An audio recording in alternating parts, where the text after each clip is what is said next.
I don't mind spending every day out on your corner in the pouring rain. Wow. Look for the girl with a broken smile. Ask her if she wants to stay a while, and she will be loved, and she will be loved. Beautiful! Sorry na on the spot ka! So yung mga viral mong singing video, nakanara, ano ka pa, yung pala yung upuan mo. No, actually, hindi pa natin nailalabas. Kasi today pa lang siya ni-launch. Pero ni-stock ko pa siya. Kasi gusto ko siyang makita ulit, makapili ulit para malagay din sa music ko. Hindi ko pa napapakita din sa part niya. Thank you for mentioning yung sa music ko, yung singing namin. Sample daw, gugulong si Ana sa EBS. Sample. Ito na oh, nandiyo dyan yung furniture. Ipa-sample mo na sa amin while sitting on the furniture. Chorus na? I don't mind spending every day. Sige na, Aljo! Seryoso ba? Seryoso! Ito yung pinigil namin. Yung pinigil. Nahiya si Alger. Sige na, Hiya. Go, go. Lines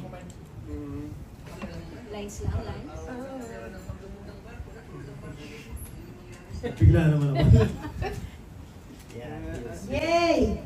I don't mind spending every day out on your corner in the pouring rain. Wow. Look for the girl with a broken smile. Ask her if she wants to stay a while, and she will be loved, and she will be loved. Beautiful! Sorry na on the spot ka! Diba? Pero ito nakatulong yung Nara. Naging K1 mo. O, diba? I love it. What's good about sa Nara, ang ganda ng bounce back nito when it comes to sa music.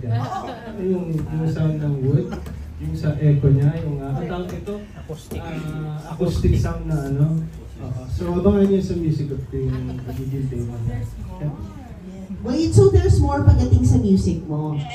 Parang ano lang to, is this gonna be your full-time, kumbaga, ano, napagkakaabalahan mo rin? I choose to kasi I really love music, and it's very personal for me. It gives you that kind of ano yan, singing your heart out. Nagiging ano ko siya, yun yung outlet ko. Diba, mga Pilipino, di ba, nagkakaraoke, gano'n, ako. How do you feel about the support ng mga tao sa career mo na ito in terms of singing and yung dahil lagi viral yung mga songs mo. Mixed reactions siya, pero mostly they love it. Well, it all started, lahat ng bagay na to, it all started when had a relationship with God. Sa Panginoon natin. And I know everyone had a relationship.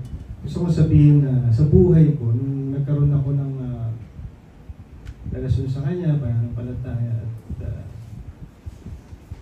nakikilala natin siya, nagsunod-sunod po talaga ang biyaya ng Panginoon. So anything that's happening to me, it's God's gift. I also would like to mention Ma'am April, Ma'am Pauline, Sister Stetica. I think we were brought together para sa bagong venture. Itong, whatever it is, kung ano yung pinaplano,